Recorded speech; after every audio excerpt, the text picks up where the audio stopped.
Sunrise and sunset, promise and fulfillment, birth and death. The whole drama of life is written in the sands of time. We present a new series of radio programs, The Clock.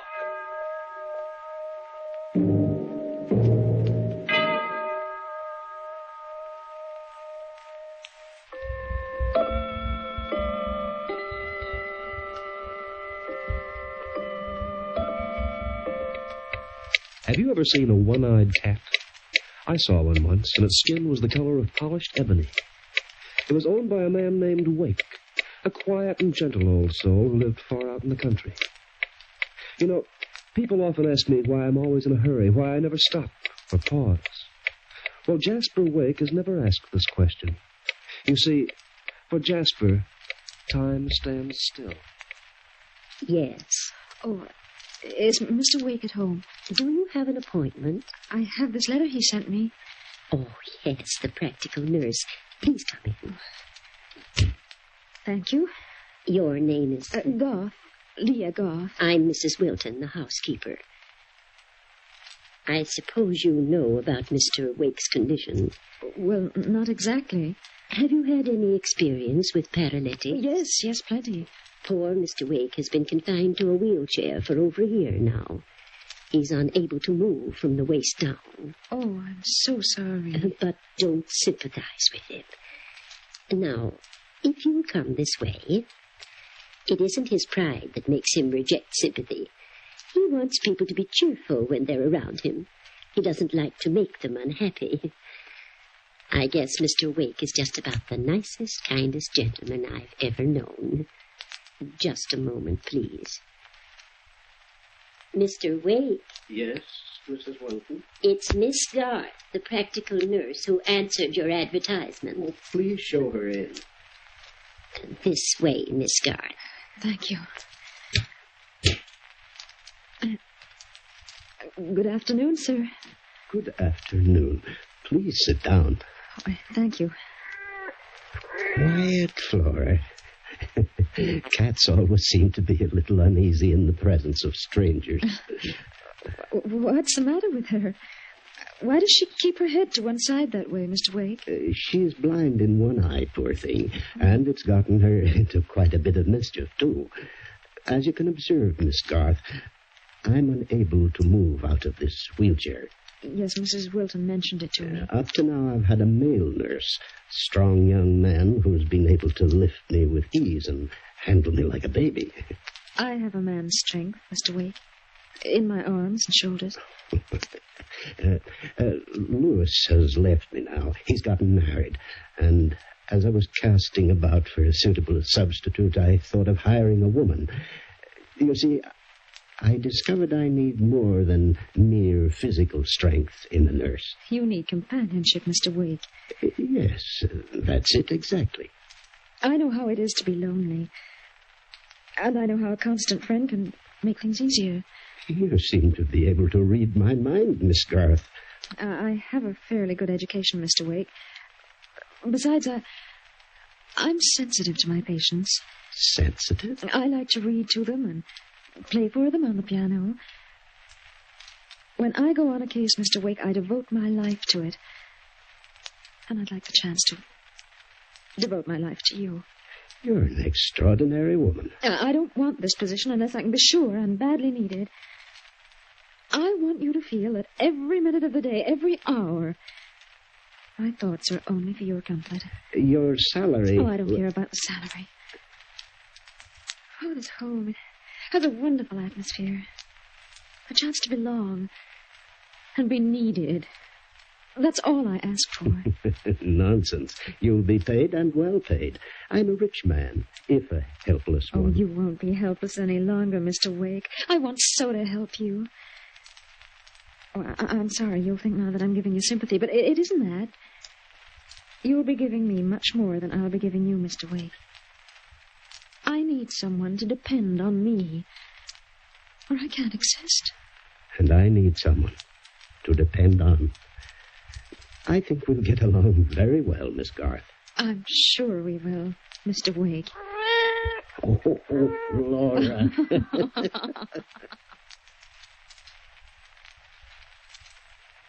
Mrs. Wilton. Oh, yes, Miss Garth. Have you been hired? I have. Oh, I'm so glad. It'll be nice having another woman around the house. Up to now, it's just been Mr. Wake and me since Louis left. Oh, I'd better fill you in on the routine. Mr. Wake dines at 7, while you and I will eat at 6, and that gives us time I dine at 7 myself, Mrs. Wilton. Oh, I see. Well, I suppose I can change my hour. There'll be no need for that. What? Mr. Wake and I will dine together. You'll eat by yourself, as usual. Oh, you have a beautiful garden, Mr. Wake. And you seem to know a great deal about flowers, Miss Garth. I've always loved delicate and gentle things. Yes, you're a gentle person. A very gentle person. And I'm glad you're here. Mrs. Wilton? What is it, Miss Garth? I left my shoes in the hall this morning. Did you see them? Yes. Then why weren't they polished? Miss Garth, I think it's about time you and I came to an understanding. I'm neither a bootblack nor a chambermaid. Since you came to this house 3 weeks ago, you've done nothing but order me around. And I'm getting just a little tired of it. You. Perhaps that will put you in your place. I won't stand for that. I'll tell Mr. Wake. That's what You'll what? Oh, my arm. You're breaking it. Oh, please, please. I could wrench your arm out of its socket with a twist of my hand, Mrs. Wilton, and I assure you that if you annoy me again, I'll do just that. Oh, please let me go. My shoes are still in the hall. I want them polished within the hour. Do you understand? Yes, yes, only please don't hurt me. Oh, don't hurt me. I've brought your milk, Mr. Wake. You're very sweet to think of it, Miss Garth. Now you finish it. Come on, every drop. It's good for you. That seems to be your only concern. The things that are good for me. Have you been happy since I've come? These past 2 months have been wonderful. I've never known anyone as kind or as self-sacrificing as you. And I've never felt so contented. Oh. I want you to know, sir, that... Well, it isn't because you pay me. Of course not. I would never suggest such a thing. It's just that... Well, you have no one else, and I have no one else. We seem to give each other a great deal of strength and understanding. You've even made me forget my affliction. Even though Flora here keeps reminding me of it. You seem to have such a great affection for that cat, Mr. Wake. You keep her on your lap almost all the time. Poor Flora is rather handicapped with one eye, and she has a habit of running between people's legs when they walk. I hold her on my lap to keep her out of mischief.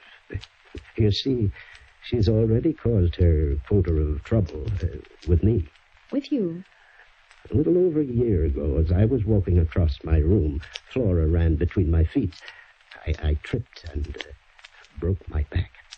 You mean she caused your paralysis? Indirectly, yes. And you still keep her? It wasn't Flora's fault that she couldn't see too well. Besides, I have a great capacity for pity and forgiveness, as you do, Miss Garth. Mr. Wake. Oh, what is it, Mrs. Wilton?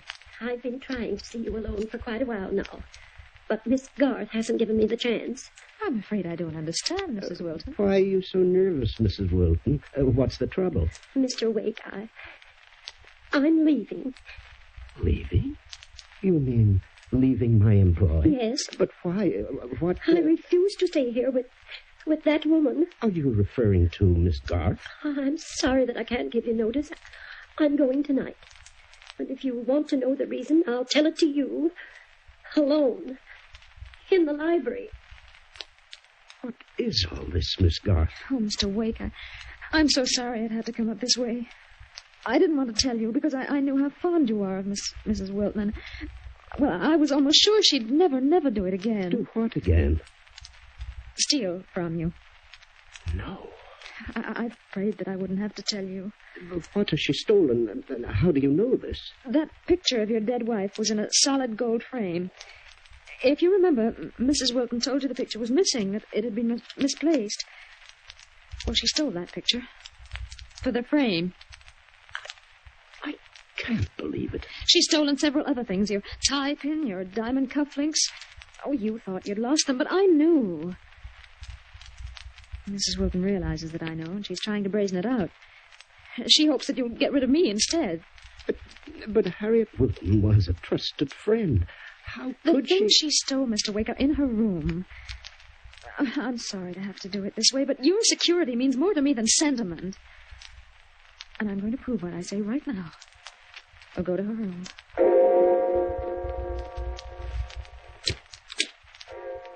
I would like to speak to you alone, Mr. Wake. There'll be no need for an explanation, Mrs. Wilton. What do you mean? I found these in your room. I don't understand. Because of the many years of faithful service you've given me in the past, I won't inform the police. But I want you to take your things and leave this house immediately. She made this up. She did this just to get rid of me. Mrs. Wilton, I want you to leave now, without any further discussion. Very well, Mr. Wake. But heaven help you when you're all alone with her.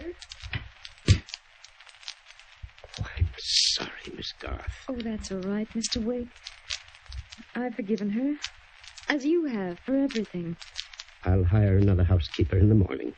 That won't be necessary. No? You won't need anyone else from now on, Mr. Wake. But me.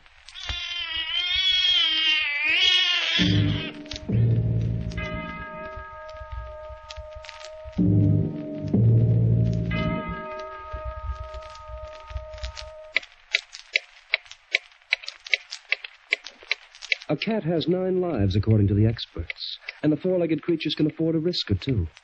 But man has only one, and when he finds that one in jeopardy, each minute becomes more precious than the next, and each hour is spent in staving off his doom. I'm afraid I've become a little worried, Miss Garth. Worried? About what? I just haven't heard from anyone in so long. I used to receive an occasional visit from my friends in the city, but now Are you lonely, Mr. Wake? With me? Oh, it's not that, Leah. Leah? Oh, I'm sorry. Oh, please, I've been wanting you to call me Leah ever since I came. Well, you sent those letters I wrote. Yesterday. I don't know why the others were never answered. Perhaps your friends don't want to be bothered. Why, what do you mean? No one is cheered by an invalid. An invalid? You've never referred to me that way before. I just want you to know, Jasper, that I'm the only one you can depend on. I'm the only one in the world who really loves you. Leah. Oh, I'm sorry. I've been holding that back for so long, I shouldn't have said it. Leah, you've been a good friend to me and a great help, but I don't want you to go too far in your own imagination. You mean you don't share my affection? I admire you greatly, and there's nothing in the world I wouldn't do for you. But love, well, I'm afraid I'm just a little too old for that sort of thing. I see. Please don't be hurt. Oh, no, I think I understand. Do you know, I've just had an idea. I think we'll have a little party this weekend. A party? I'll invite some friends, old cronies. It's really been rather dull around the house in the last few weeks. I feel the need of a little company. Male company, I mean. No reflections on you, my dear. But you've written to your friends and they haven't answered. Lazy cusses. But I'll fool them. I'll call them personally. It's odd I didn't think of that before. May I have that phone, please? Very well. Let's see. I'll call my attorney first. An excellent fellow, John Hanley. You'll like him. Funny. Operator doesn't answer. Hello? Hello? Jasper. Yeah? The phone is out of order. Out of...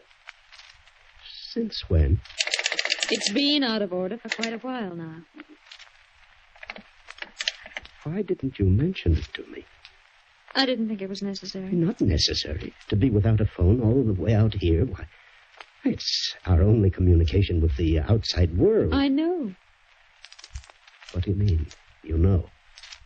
I don't want you to communicate with anyone, Jasper. I want you all to myself. Don't you think you're being a bit silly, Leah? Just you and I, in this lonely house. It's all I've ever wanted, Jasper. Now, look here. Let's stop this nonsense and get that phone fixed. Come along. We'll take the car and drive into town. We'll get a phone mechanic up here in no time at all. Now, what did I do with my car keys? I have them, Jasper. Oh, well, Leah. Yes? Did you say you mailed those letters I wrote yesterday? Yes. Then what are they doing in my desk? I was going to destroy them after I'd read them. I haven't had the chance to yet. But it doesn't matter. Oh, never mind the letters. If you're taking me into town right now... No, Jasper. I demand that you drive me in, Leah. You are never leaving here, Jasper. And neither am I. I'll prepare your dinner.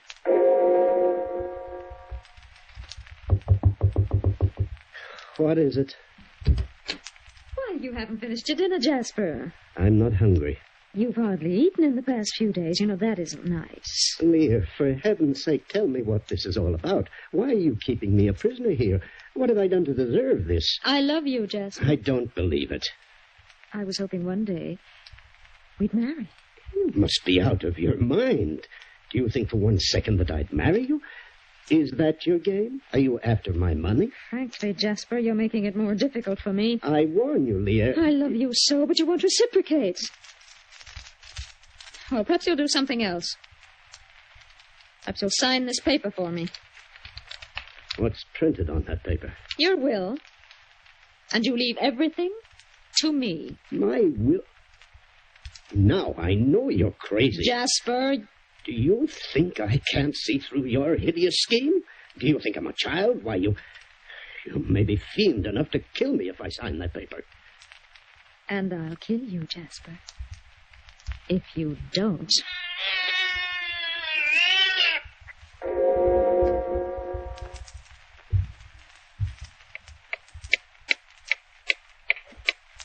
Time moves on relentlessly for Jasper Wake.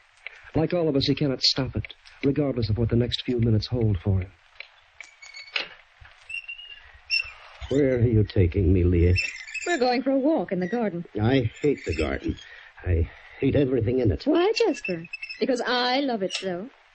You'll live and die in this house, Leah, before you get me to sign that will. Oh, you're so stubborn, Jasper. You'll see how stubborn I can be after a while. I don't intend to wait much longer. No? As a matter of fact, I'm giving you just 24 hours to make up your mind. And if I refuse? You won't refuse, Jasper. We'll see about that. Tomorrow at 6, you'll sign that will. Never. Wait a minute. Stop this chair. I intended to stop right here. So, as a last cheap trick, you've destroyed my garden, too. I haven't destroyed it, Jasper. You've been digging holes in it. Just one pitch was all I dug. Look at it closely, Jasper. It's long and it's deep. What does it remind you of? No. Yes, Jasper. And I dug it just for you.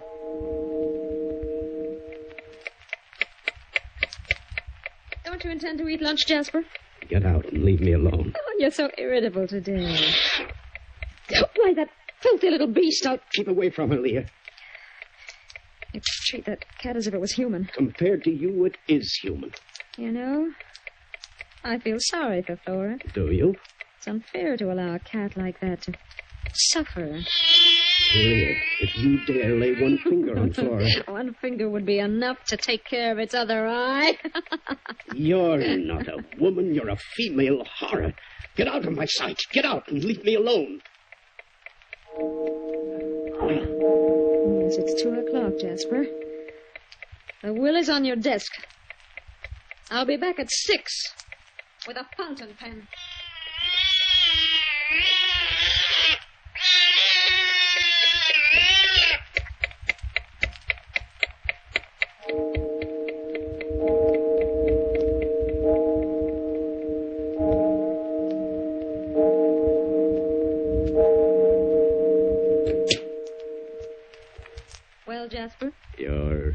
right on time, aren't you? Have you made up your mind? Suppose I sign. Then what? I'll be your devoted slave, as I've always been. For how long? The rest of your life. Do you see what I've placed on that table, Jasper? It's a bottle of chloroform. A few drops on this wad of cotton, and you're finished. Do you want this cotton across your face? Will you let me live if I sign that will? A bargain is a bargain. Give me the pen. You're very sweet, Jasper. Flora, come back. Never mind the cap. There's your paper. Thank you, Jasper. You're going? Not just yet. What are you doing with that bottle? I told you I'd be your devoted slave for the rest of your life. I neglected to mention how short a time that would be. Yeah, I know. You're going to kill me anyway. I thought you might have one shred of pity, but you haven't. Goodbye, Jasper. Leah. And thanks for everything.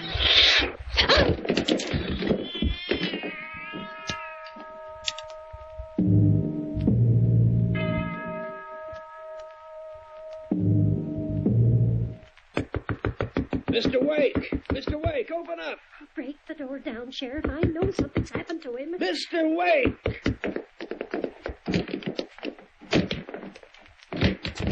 Mr. Wake!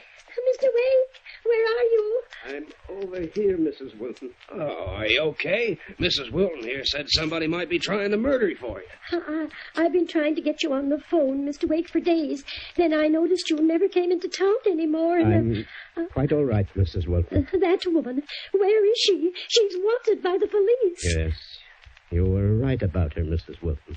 Quite right. Where is she? Did she get out? No, she's in the next room, Sheriff. In the next But there's no hurry. She tripped over Flora here when she tried to kill me. She can't escape. She can't even move. She's paralyzed.